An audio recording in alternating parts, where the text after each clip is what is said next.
Jaws 3D is what happens when you get to the third movie in a franchise and the 1980s are in full swing. The opening scene of the original Jaws was so iconic.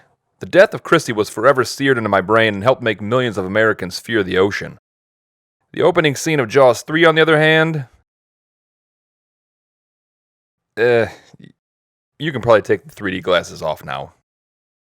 Honestly, it seems pretty silly that you even put them on in the first place. Jaws 3 follows Mike Brody, who is now the chief engineer at SeaWorld, and he's about to have his third run-in with the killer great white shark. You know how they say that you're more likely to be struck by lightning than attacked by a shark? Well, if this series doesn't end with Mike Brody being struck by lightning while being eaten by a shark, then I don't know what the hell we're even doing here. And cut! Alright, Dennis, just make sure you secure the jet ski to the dock. Dennis? Hey, Dad. Hey. Have a gate problem? Dennis, the jet ski's floating away. The boss. She's up with Shamu. Thanks. Dennis! SeaWorld is connected to the ocean by a deep water channel that Jaws uses to enter the park right at the start of the movie. Here's my question. Why the hell would that gate ever need to be open? Let's assume for a second that you don't have killer sharks swimming into your lagoon all the time. You still have dolphins that appear to have free reign of this entire park that could easily just swim away. And I really am honestly surprised that SeaWorld allowed their name to be used in this movie, especially considering how incompetent it makes them look.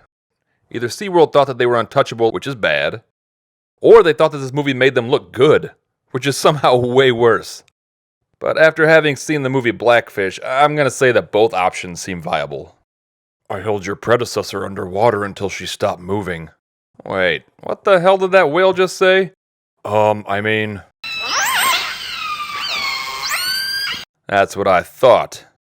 One of Mike's employees dives down to fix the gate that Jaws broke, and you will never believe what happens next. He gets eaten by a shark. It's a Jaws movie, so of course he gets eaten by a shark.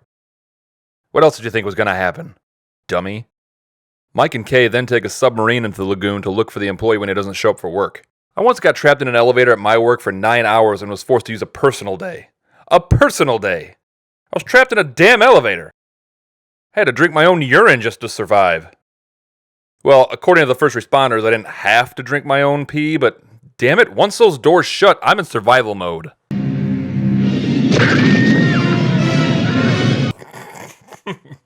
I'm sorry. Who is snickering? This isn't funny, this is scary. Remember how afraid of sharks you were after the first Jaws? Show the same damn respect for this one. If we kill this beastie on camera, I can guarantee you media coverage. They die magnificently. That would really be a spectacular event, no doubt about that, huh? But a live great white. Now you think about that, Calvin. Now that's world news. So Kay wants to tranquilize the shark and put him on display in the park, while Bouchard and Fitzroyce want to film the murder of the shark for publicity? I'm just going to take a wild guess and say that some SeaWorld executive explicitly asked for the murder of a trapped animal to be included in the script. They ultimately decide to try to catch the shark, but they decide to do it in the middle of the night. This shark is trapped in a theme park. Just lure Jaws to the surface during the day and then tag him from the dock. No, we're still just going to dive down with almost zero visibility in the apex predator's natural habitat? Okay. So they manage to tranquilize the shark and place him in the tiniest water tank they have available. It's the only great white in captivity, and they have to monitor it around the clock to make sure that nothing happens to shock the shark's system. I run the park, I sell the tickets, and I make the decisions. Move the fish.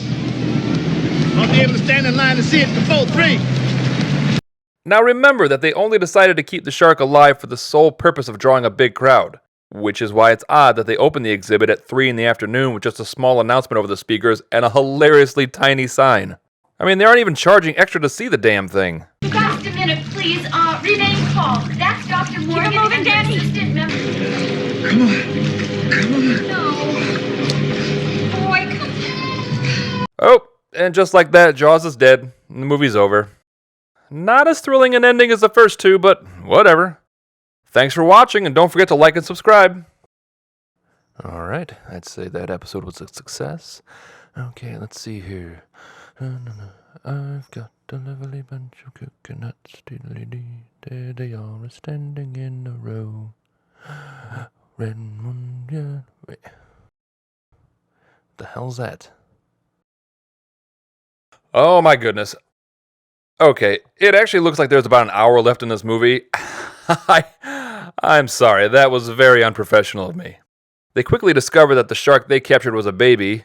No shit. And that its mother is still loose in the park. We then have a frantic race around the park to get everybody out of the water. And cut! Okay, Dennis, that's a wrap. Now please just drive the boat over to the boat launch and... Damn it, Dennis! Yes, Jack and I are going to lure him back into the pipe, close the gates, and then dispose of him at our leisure. The only option is to lure Jaws into the filtration pipes and then weld the tunnel shut? That is the only option? Again, this is the only option, apparently.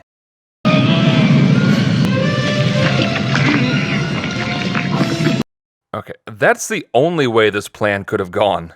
Jaws then manages to swim backwards through the pipe and breaks through the gate to the lagoon with her tail. I'm starting to think this movie doesn't know how sharks work.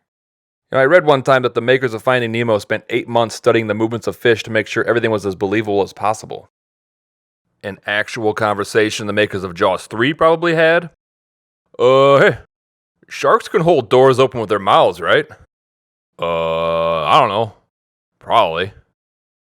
Hey, also, what the hell does 3D mean?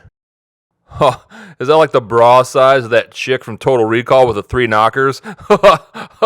Totally. Wait, it's 1983. That movie won't come out for another 7 years, so that reference shouldn't make sense yet. Also, I'm the only one in here, so who am I talking to? The following scene contains intense images. If you have a heart condition or are known to pee a little when frightened, then viewer discretion is advised.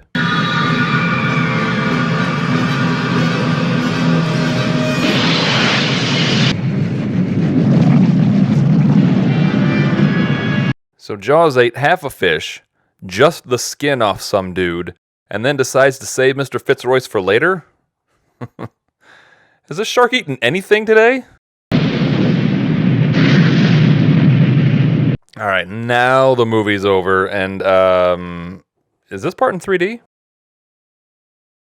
I seriously can't tell, and I don't want to have to get my glasses out. I'm just going to assume that it's not. Alright, thanks for watching.